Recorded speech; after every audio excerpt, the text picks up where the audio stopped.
हे या ध्येयाने आधी आपण स्वतः शिक्षक प्रेरित होऊ आणि मग विद्यार्थ्यांना आपण त्यामध्ये सहभागी करून घेऊ.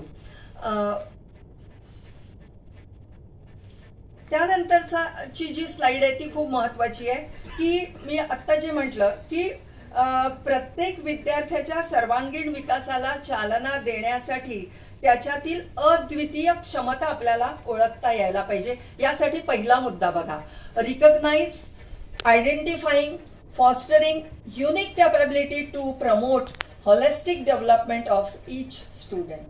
प्रत्येक विद्यार्थ्यात काहीतरी एक वेगळेपण असतं.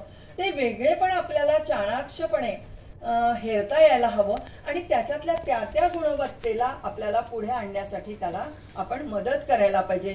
त्याला भावनिक पातळीवर आधी विश्वासात घेऊन मग आपण त्याला ज्ञानाच्या पातळीकडे नेऊन जाणं, मला असं वाटतं ही सगळ्यात मोठी जबाबदारी आपली सगळ्यांची असणार आहे. या अभ्यासक्रमामध्ये फ्लेक्झिबिलिटी आहे, लवचिकता आहे. आपल्याला इकडलं तिकडचं म्हणजे या फॅकल्टीतला विषय म्हणजे सगळे ह्युमॅनिटी फॅकल्टीतच अभ्यास करायचा असं नाही, तर एखादा इंटरडिसिप्लिनरीतला पण आपल्याला अभ्यास करता येतो. एखादा सायन्स फॅकल्टीचा विषय घेऊन आपल्याला अभ्यास करता येतो. उदाहरणार्थ कॉम्प्युटरची आज इतकी जास्त गरज आहे की ह्युमॅनिटीजच्या विद्यार्थ्याला आपण कॉम्प्युटरमधला एखादा ओळी मी पुढे सांगणारच आहे तुम्हाला, पण असे अनेक वेगवेगळे विषय आणि प्रत्येक विषयाला सेमिस्टर 1 आणि सेमिस्टर 2 ला आपण 2-2 ओळी मागितलेले आहेत. गव्हर्नमेंटनीच ते रेकमेंड केलेले आहे. त्याच्यामुळे 2 वेगळे विषय ओळीच्या माध्यमातून ओपन इलेक्टिव्ह, जेनेरिक ओपन इलेक्टिव्हच्या माध्यमातून जर ते देऊ केले, आपण मागितलेलेच आहे, आपण ती बास्केट देणार आहोत आणि त्या बास्केटमधून त्याच्या आवडीच्या क्षेत्रात एखाद्या विद्यार्थ्याचा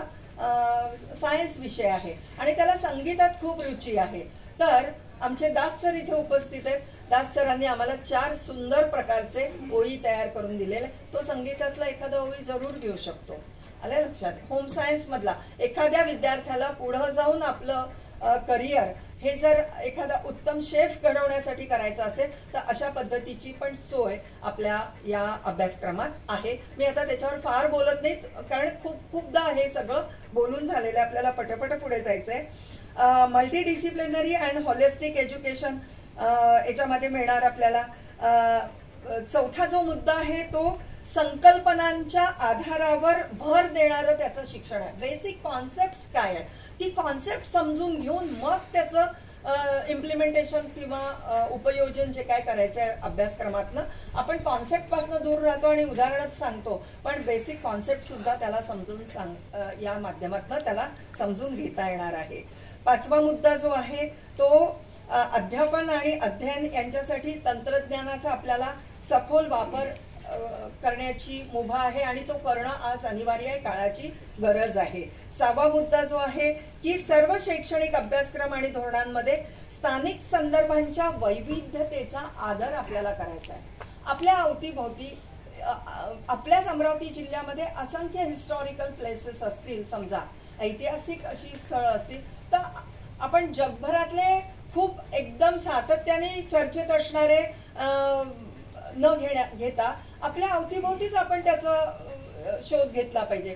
उदाहरणार्थ एक गोष्ट सांगते की आम्ही मराठीमध्ये कथा हा विषय आमच्याकडे आहे, तर कथा हा विषय देताना आम्ही प्रोजेक्ट देताना विद्यार्थिनीला सांगितलं की तू कथेचे अवतीभोवतीतले विषय आण. तर एका विद्यार्थ्याने एक विषय आणला की मालटेकडीच्या निर्मितीच्या संदर्भातले किती कथानक आजपर्यंत उपलब्ध आहेत. मग हे सगळे मिथ्स आहेत ना, त्याच्या मागे प्रत्येक मिथ मागे एक कथा असते. मग असे किती मिथक आहेत. कोणी काही सांगतं कशातनं ही मालटेकडी उभी राहिली, कोणी आणखीन काहीतरी एखादी घटना सांगतं, कोणी आणखीन एखादी घटना सांगतं. असे ते मिथ्स काय आहेत आणि त्यातनं मालटेकडी कशी निर्माण झाली आणि आज मालटेकडीचं स्वरूप काय आहे याच्या संदर्भातल्या आम्हाला एक 15 ते 20 मिथकांच्या कथा हाती लागल्या आणि ते पण अगदी ग्राउंड रूट पर्यंत, ग्रास रूट पर्यंत, अगदी जुने आजी आजोबा यांच्याकडनं तर अलीकडचे तरुण मुलांनी स्वतः तयार केलेले मिथ्स सुद्धा त्यामध्ये अंतर्भूत आहेत. अशा किंवा आपल्या अवतीभोवती मी तुम्हाला आता म्हटलं की जुनी वेगवेगळी हेमाडपंथीय मंदिरं असतील त्याचा अभ्यास आहे. नांदगाव खंडेश्वरचं महादेवाचं मंदिर काय अप्रतिम आहे, अजून फार लोकांना ते ठाऊक नाहीये, पण त्याची आर्किटेक्चरी आणि त्याचं धार्मिक महत्व ह्याच्या संदर्भात त्याच्यामुळे आपण आधी आपल्या अवतीभोवतीच्या जागांना प्राधान्य द्यावं. हे सगळं तुम्हाला फील्ड वर्क, फील्ड प्रोजेक्ट किंवा वर्क एक्सपिरियन्ससाठी सुद्धा हा मुद्दा तुम्हाला पुढे कामात पडणार आहे.